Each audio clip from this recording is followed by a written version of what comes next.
सुस्वागतम. अखिल विश्वाला मांगल्याचं वरदान देणारे मंगलमूर्ती श्री गणराज, तळपत्या संशेरीतून उधळणाऱ्या तेजक फुलांनी महाराष्ट्र लक्ष्मीची पूजा बांधणारे छत्रपती श्री शिवराय यांच्या पुण्य पावन चरणी विनम्र भावे नतमस्तक होऊन गणेश कॉर्नर मित्रमंडळ उपस्थित आपणा सर्व गणेश भक्तांचे मनपूर्वक स्वागत करीत आहे. विविध उपक्रमाद्वारे सामाजिक व सांस्कृतिक कार्यक्रमाची रीत जपत गणेश कॉर्नर मित्रमंडळ यावर्षी 35व्या वर्षात यशस्वीपणे पदार्पण करीत आहे.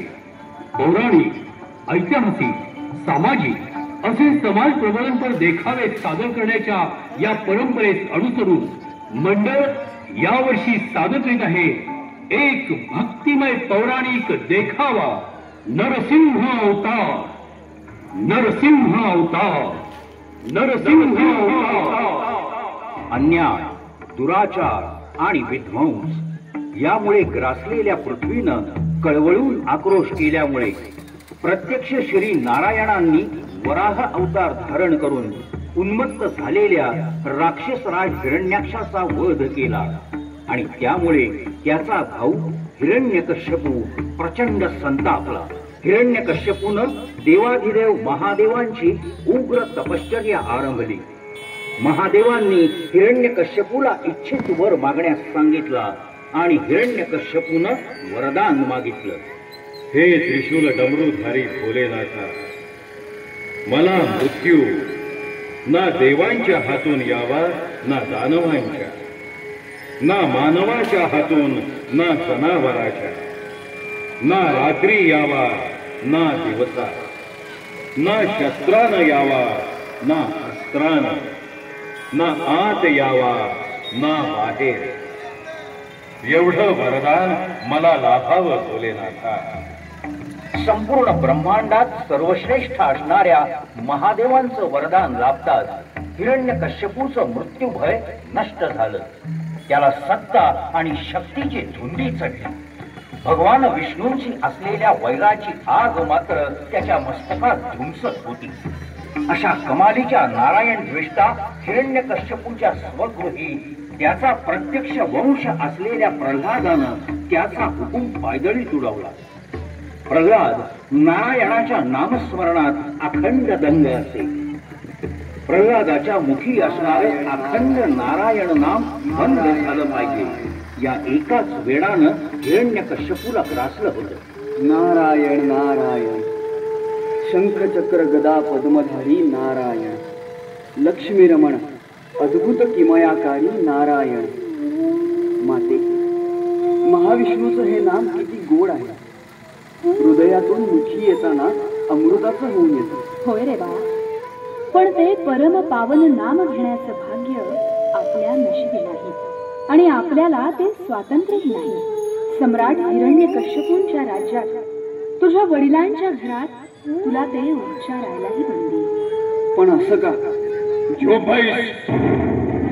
तुझी ही निरर्थक बडबड बंद कर. कोण तो कवडी मोलाचा नारायण? काय त्याची पत्रात आणि साक्षात या सम्राट हिरण्यकश्यपू समोर त्याची स्तुती करतोय त्या भेकड विष्णूची? असं बोलू नका तात. माझे महाविष्णू भेकड नाहीत. पृथ्वीवर जेव्हा पापांचा अंधार आणि अनाचाराची सत्ता माजते तेव्हा तेव्हा अवतार घेऊन दुष्ट शक्तींचा समूळ नायनाट करणारे महाशक्तिशाली नारायण भ्याड कसे असतील? त्यानं नायनाट केलाय माझ्या सख्या भावाचा, प्रत्यक्ष तुझ्या थोरल्या काकांचा. मी हिरण्यकश्यपू त्याचा नायनाट करेन.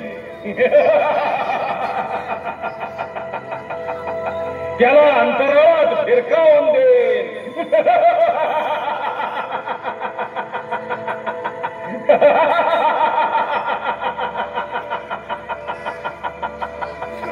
माते, तू काहीच का बोलत नाहीस?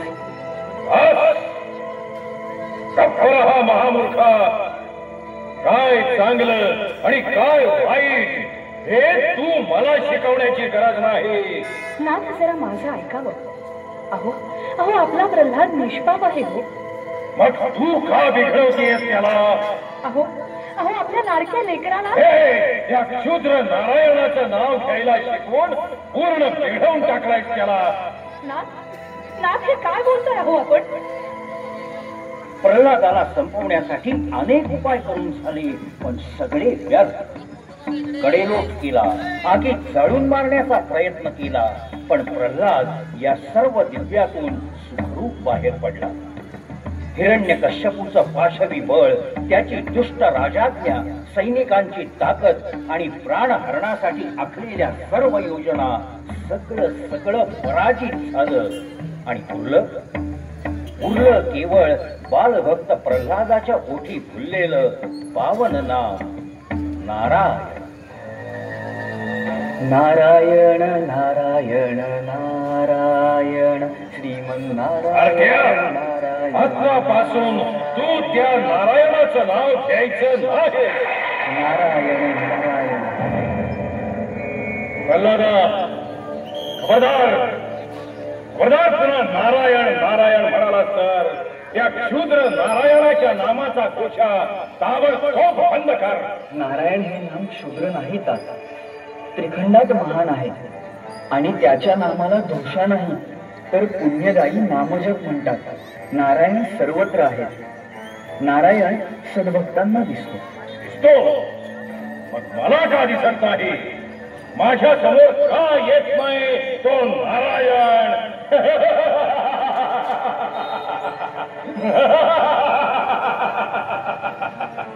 नारायण आपल्या समोरच आहेत.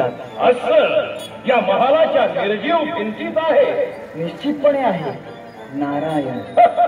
तर मग या अचेतन दगडी खांबात सुद्धा असेल तुझा तो नारायण?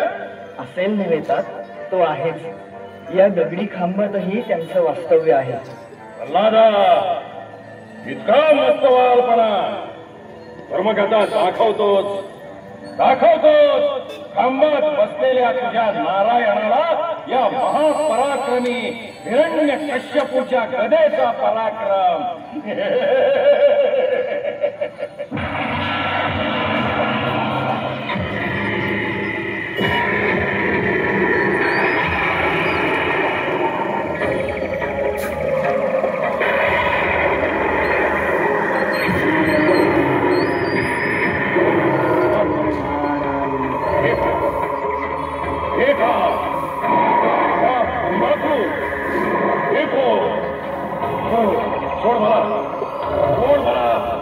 सोड म्हणतोय ना, सोड.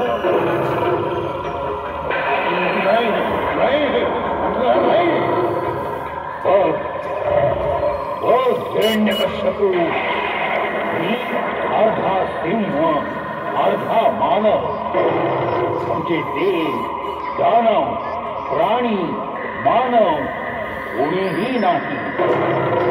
ही तिन्ही सांजेची वेळ, ना रात्र ना दिवस, हा उंबरठा म्हणजे आत नाही आणि बाहेरही नाही.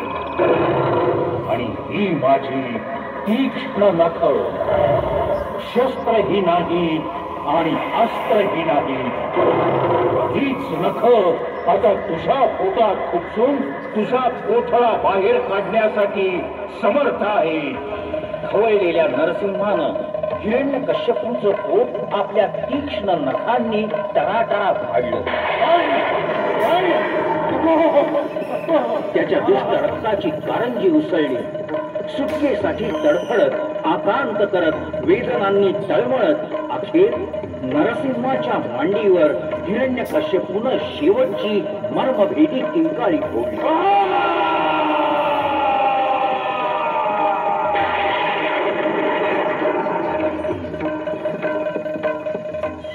हिरण्यकश्यपू गतप्राण होतात नरसिंहानं प्रल्हादाला जवळ घेऊन अभय दिलं. जेव्हा जेव्हा धर्मावर संकट येईल देवी, आणि ज्या ज्या वेळी हे दुष्ट लोक साधू संतांना त्रास देतील, पीडा पोहोचवतील, त्या त्यावेळी धर्माच्या रक्षणासाठी मी येणार. नक्की येणार. ही जमीन आणि मानवतेचे रक्षण करण्यासाठी मी प्रत्येक युगात जन्म घेणार आणि येणार.